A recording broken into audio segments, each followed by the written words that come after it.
So the popular current thing to do, thanks to iDubbbz TV, is to make tier lists of things like fast food, restaurants and presidents, and YouTubers, and highest grossing films, and so on and so forth. And enough YouTubers have jumped in on this idea that I don't feel guilty ripping off this idea, because if YouTubers way bigger than me have ripped off this idea, then me as a small YouTuber doesn't feel so bad about ripping off this idea. This time, as you can tell, I mean, hey, let's do one that barely any other YouTubers will end up doing, eh? Let's do a tier list of Vanguard. Not the cards, because that's going to get real confusing, right? Because tier list of cards and decks probably do actually exist, since there's a metagame and that's what tier lists are for. No. Tier list for the anime. Every single Vanguard anime, including the original, Asia Circuit, Link Joker, Legion Mate, Neon Messiah, G, Gears, Crisis Strike, Gate, Next, Z, and V series. When I say V series though, I'm specifically talking about up until the end of the Deleters arc. And so we're going to go through every single Vanguard anime, give a little bit of my opinion of them, and give them a little bit of a tier. This is very subjective, obviously. I'm going to try my best to explain why I've made the choices that I have. But of course, at the end of the day, if you don't agree with me, good. That's good. Forming your own opinion is good, rather than just listening to everyone else. So that's great. And maybe down below you want to do your own, I don't know, I'll read them. So yes, let's start with Cardfight Vanguard. It has no other name, so I'm just going to call this one Cardfight Vanguard. This is the first 60 or so episodes of the anime, 69-ish? 70? Around the, it's the arc with Aichi learning to get into the card game, and then AL4 end up turning up, and Aichi turns evil for some reason and gets the Shadow Paladin deck.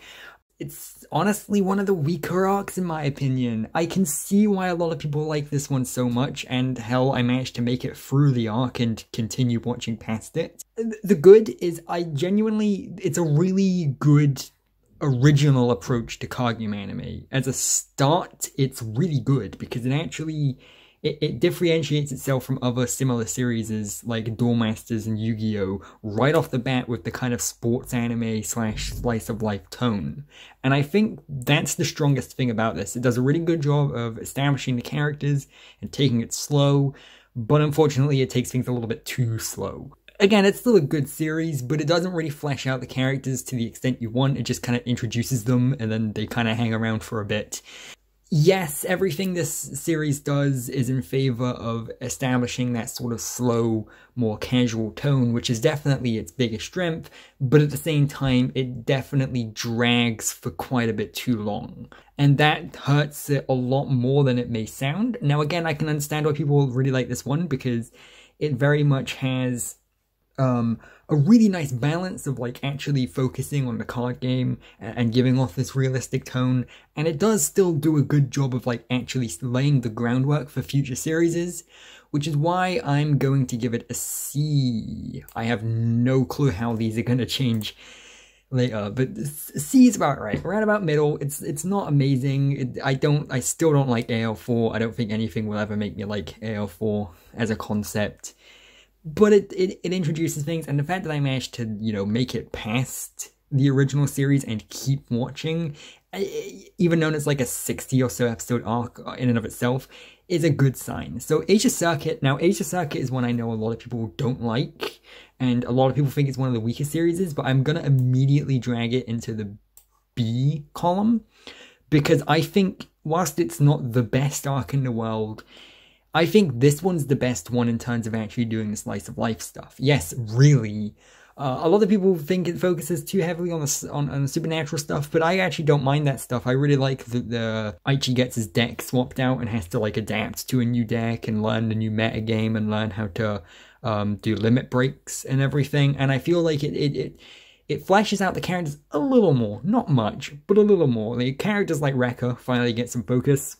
Corrin starts to kind of get something of a character, and the supernatural elements I don't think are as bad as the ones in the original series either. I think the bait and switch with who the villain of the arc really is actually really clever.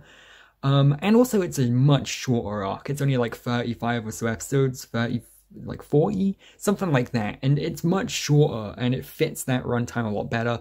It does meander a lot, but I still really liked it. And at this point I was like actively looking forward to watch more.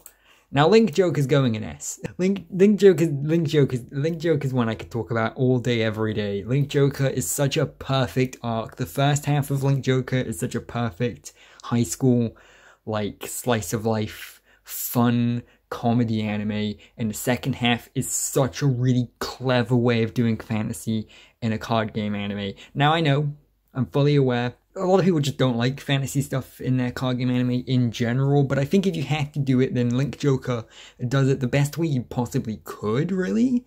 You know, like the idea of people getting taken over, but you still being able to undo them.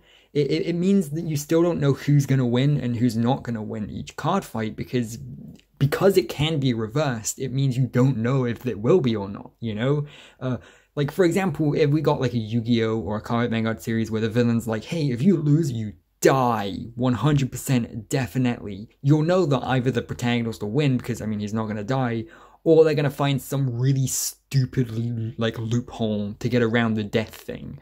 But what I really like about Link Joker is it doesn't have that. Not really, anyway. Because the Link Joker stuff can be reversed, that means you genuinely don't know if someone's going to lose or not. Because, I mean, you know characters aren't going to just outright die, but do you know if they're going to get reversed and for how long? Not necessarily. And so it made for a really unpredictable arc for me, where everything actually had weight and meaning to it, and they finally flesh out all of the characters too. This arc, like, meticulously goes out of its way to focus on each character and give them all backstories and flesh out their characterization even more, and it switches out the main cast of characters from Team Q4 to the Card Fight Club. And the Card Fight Club is a much better, well-rounded cast of characters who are far more interesting than Q4. I just love Link Joker. I think it's basically as perfect as you can get for a Card Fight Vanguard arc. Legion Mate, I'm gonna give Legion Mate a C. Yeah, I'm gonna give a Legion Mate a C. Legion Mate's alright. I think the problem is it ditches a lot of what makes Vanguard stand out. This one is definitely the most formulaic shonen type series out of any of the Vanguard arcs, at least out of the original Vanguard arcs. It's alright. It's fine. You know, it's alright. Like, I do like how it's done. This one very much goes kind of the opposite of the original Vanguard, where it's heavily plot-focused at all times, and it's extremely tightly written. And not to say I don't like this arc, I really like how, basically for the entire first half of this series, the characters do nothing but eat shit. And I really love the twist with what they do with Aichi and Kai too. I love that as well. But overall, I think it's one of the more forgettable arcs, which is a shame because it basically serves as the end to the original Vanguard. So now is Neon Messiah, which a lot of you are probably going, oh yeah, Neon Messiah exists. And yeah, Neon Messiah exists. I feel like this one gets forgotten for a reason. I mean, one of those reasons is that it doesn't really have a very good localization at all. No English dub, no official English subs. So if you do want to watch it, you have to watch it with really low quality, dodgy subs and everything. But also, it's just kind of a forgettable film, and the most standout thing about it is the fact that they introduced Koji Ibuki here, rather than waiting until G to introduce him. And that's basically the only thing I like about it, other than maybe Ultra Rare being able to perform Bravery Flame. That's about it. The animation's nice and shiny, but I gotta give this one an E.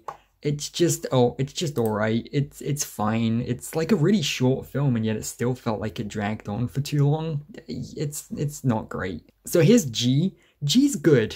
Now, see, this is where we get into the real controversial parts, actually, because people either love or they hate the G era in general. I really like the G era as a whole. I feel like G is a really slow start.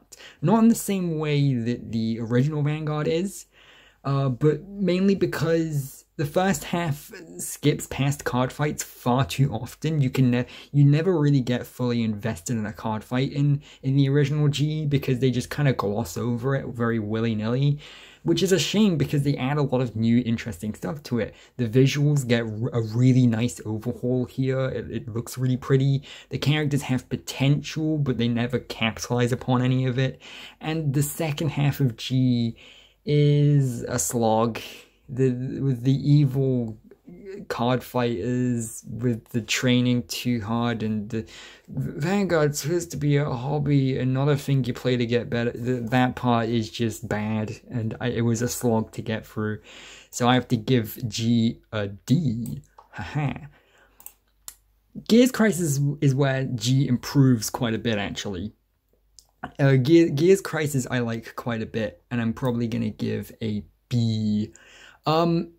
Yeah, it's not an amazing arc. It's still a good one, hence the B. I still really like it. It definitely improves upon the original G. It kind of capitalizes on a lot of G's missed opportunities. The highlight of the arc is easily Xion and Xion's arc, with him getting screwed out of his family's business and everything. That stuff's fantastic, and him being trained by Kai and inheriting Kai's coat, and the introduction of past characters is done in a way that does tug on your nostalgia, but actually builds upon the characters that it brings back and everything, and actually does stuff with them. It brings back Kai so that he can be a mentor for Xion, which is great, because we'll mention that in a sec, don't worry. But, you know, it makes sense to bring back these characters if you're actually going to build upon them and do stuff with them. And if you're not, then why even bother? So I really like that. I like, again, how short it is. This is one of the shorter arcs, around 25 episodes, I think. And there's nothing in this arc that really, like, blew me away, per se. But it does a good job of building upon most of the rest of the stuff in it. So next we get to Stridegate, which I'm giving an A. Because Stridegate is basically a better version of Legion Mate, in my opinion. So it kind of ditches a lot of the slice of life stuff. It kind of builds upon the more kind of shonen-y sort of pacing. It feels very much like every other shonen out there that exists, but it does it in a way that works. It has a very fast pacing. It basically is just, here's a new set of villains, and then they just kind of go through the set of villains. But not only does it continue Xion's arc and him coming to the conclusion that it's actually okay for him not to forgive spoiler character. That was really good. I really liked that kind of message, that moral of, hey, it's actually okay for the victim to not forgive the perpetrator. That's a really nice moral, because again, a lot of these sorts of like kids or card game anime focus on the forgiveness angle and like forgiving every enemy. And so the idea that Xion comes to the conclusion that no, I don't think I'm gonna forgive you is actually really well done and kind of nuanced. And it's the closest Chrono comes to being a character. Because I quite like Chrono, but even I'll admit he's kind of a blank character. But at least here he's given a lot to do. And the villain is great too. I really like the villain in this arc. So yeah. G Next is a very mixed bag. I like G Next. I'm going to give that one a B as well. I really like G Next. Mainly what it does with Tokuha. I really like that basically Tokuha is getting over the death of a loved one. A death of a loved one that doesn't really tie into the plot until much later on. Miguel's death seems to come out of nowhere, and it doesn't get like really foreshadowed or forecasted at all. It just kind of happens. He just kind of gets ran over, and Tokuha is just left to kind of deal with picking up the pieces. And so she decides to return to playing Card Vanguard again and entering this tournament to kind of help her get over her friend's death. And I like that it's not signaled. I like that it comes out of nowhere, because that's kind of what happens, right? You know, when someone dies or gets injured, yeah, you never see it coming. It just happens out of nowhere, and you're just kind of left there thinking, damn, my entire life was so different a few seconds ago, and now it's never going to be the same again. And I like that it did such a good job of establishing that. Again, the stuff with Chrono and Xion is just there this time around. Chrono's team are fine. Xion's team really are just taking up screen time for no real reason. In fact, they don't even really take up much screen time. And the stuff with the Diff Riders is interesting, but it does feel like mainly set up for the next arc. You know, it's good though. It's still good. I like the card fights in here. By this point, G's card fights have become almost as good as the original Vanguard's card fights in terms of how they're paced and everything. They're a little fast, but I still like that. Yeah. So now we get to GZ, and we're putting that one in we're putting that one in the E tier. It brings me no joy to do that, actually, because GZ is an anime that should win. You know, GZ has so many good things going for it. I mean, basically, Next serves as almost nothing but setup for Z.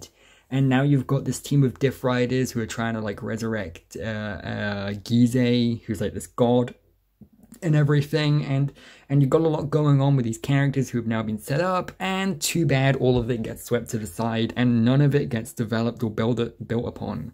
And the problem this time is that this is one of the only Vanguard animes that are cut short, and this one needed more screen time. Like one of the biggest things they've been building up since almost the beginning of G is Chrono's family and his lack of a father, and they bring back his father here so they can have, like, one card fight, Chrono can get a new deck, and that's it, really. We don't really deal with the development between them much. We don't really see Chrono, like, come to terms with, oh shit, I have a dad again? Whoa, what's that all about? And also, this is kind of nitpicky here, but GZ has one of the worst last episodes of any anime I've seen. The last episode is so boring. Like, I get it. The original Vanguard, Legion Mate, had a last episode that mainly focused on the slice of life stuff with the characters and being like, hey, here's where the characters are at now that the, you know,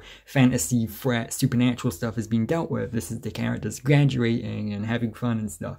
And it felt really nice because it gave a lot of closure to these characters, and it worked. Here they try to do the same thing, but they don't actually wrap up much. And the parts they do very weirdly. Like, the whole flash forward part with Chrono becoming an astronaut is very weirdly done and doesn't work, really. And they spend, like, half the episode with, like, was it, like, Kamui trying to get Koji Ibuki drunk or something? I don't know, it doesn't work.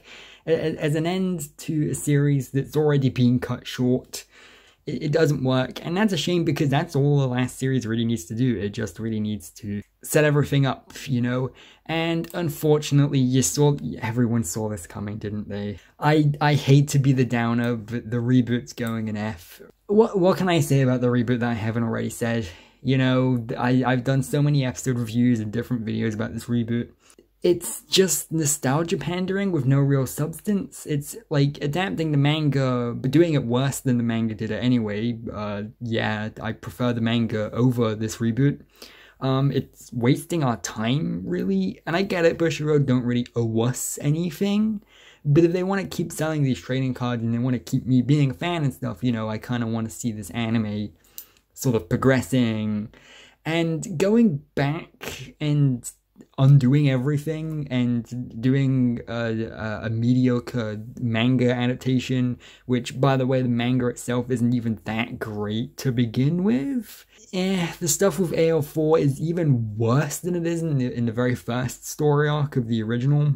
It just sucks. It's like too down-spirited, and it just doesn't work, and there's like barely any fun in this anime. Like it always feels like it's trying to be enlightened, and it's trying to be something more than just a card game anime, and every slice of life moment has to be very kind of deep and thoughtful, and what if card games what if bad people play card games, am I right? And it doesn't work. And Ren being like, oh, but I have superpowers because I was abused by my dad as a kid, and that stuff doesn't work either. And again, I think it could work if it was more self-aware, but it isn't. It isn't more self-aware. It isn't self-aware at all, actually. It's not very good, and the Deleter's arc is fine. All the Deleter's arc does is serve to get my hopes up again, just to crash him again. The reboot's bad. Maybe the next story arc of the reboot will be better, but I don't really have high hopes. And yeah, so that's my tier list for Kawaii Vanguard. This is very off the cup, very unscripted, very much just me with these Vanguard images, sliding them into a tier list. And it's a very interesting shaped tier list. You've got entries on every part of the spectrum, which is interesting. But it also goes to show how much of an inconsistent franchise it is, but I don't mind that it's inconsistent. I'm still a fan of it regardless, and I feel like most fans can agree that the series is fairly inconsistent even at the best of times. I would be interested in hearing what other people's lists would be, maybe in the comments, maybe a response video, that kind of thing. That's my tier list, and yeah, after 2 or so years of making YouTube videos, I'm still terrible at ending these videos, eh?